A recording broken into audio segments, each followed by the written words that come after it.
أن رئيس مجلس الوزراء ئەحمەد عەبدولهادی چەلەبی ئەو پیاوەی ئەمریکایی هێنایە عێراق لە 3 تشرینی یەکەمی ساڵی 1944دا لە خێزانێکی شیعە مەزهەبی دەوڵەمەندی شاری بەغدا لەدایک بووە کە هەر لە سەرەتای ژیانیەوە کەسێکی دیاری خێزانەکەی بووە.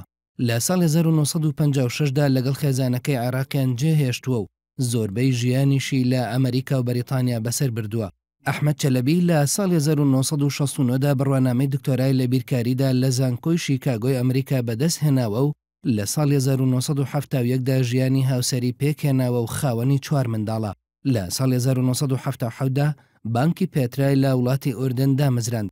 لە هەشتاکانی سەدەی ڕابردووشدا خەریکی کاری بازرگانی بووە و یەکێک بووە لە سەرمایەدارە دیارەکانی وڵاتانی عەرەبی.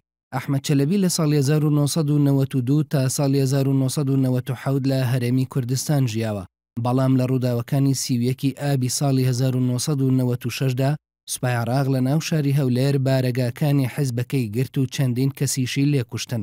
لە ساڵی 1992دا حیزبی کۆنگرەی نیشتیمانی عێراقی دامەزراندووە و تا مردنیشی سەرۆکی حیزبەکەی بوو. هاوکات یەکێک بوو لە سەرکردە دیارەکانی ئۆپۆزیسیۆنی عێراق پێش ڕووخانی ڕژێمی سەدام حوسێن لە ساڵی 2003دا. هەروەها ڕۆڵی سەرەکی هەبووە لە ڕووخانی ڕژێمەکەی سەدام لەلایەن ئەمریکاوە. لەگەڵ ئەوەشدا پەیوەندێکی بەهێزی لەگەڵ سیناتۆرەکانی ئەمریکا هەبووە کە بەپێی لێدوانی هەندێک بەرپرسانی ئەمریکا چەلەبی پێش ڕووخانی سەدام زانیاری هەڵەی داوە بە بەرپرسانی ئەمریکا سەبارەت بەبوونی چەکی کۆمەڵکوژ لە عێراق. بۆیە بەرپرسانی ئەمریکا ئاماژەیان بەوە کردووە چەلەبی لە جەنگی عێراقدا ئەمریکای بە هەڵەدا بردووە. لە دوای ڕووخانی ڕژێمەکەی سەدام حوسێنەوە لە ساڵی 2004دا ئەندامی ئەنجومەنی کاتی حکم بووە، بەڵام لە یەکەم هەڵبژاردنی کانونی یەکەمی ساڵی 2005دا چەلەبی نەیتوانی هیچ کورسیەکی پەرلەمان بەدەست بهێنێت. ئەحمەد چەلەبی لە نیسانی 2005 تا کانونی دووەمی ساڵی 2006 وەزیری کاتی نەوتی عێراق بووە و لە هەمان کاتیشدا جێگری سەرۆکوەزیرانی کاتی عێراق بوو. چەلەبی لەم خولەی ئێستای پەرلەمانی عێراق سەرۆکی لیژنەی دارایی و ئابووری بوو.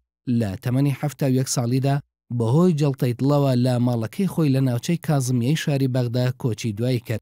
ئەحمەد چەلەبی پەیوەندێکی باشی لەگەڵ لایەنە سیاسیەکانی هەرێمی کوردستاندا هەبوو. دوایین سەردانیشی بۆ هەرێم مانگی حوزەیرانی ڕابردوو بوو.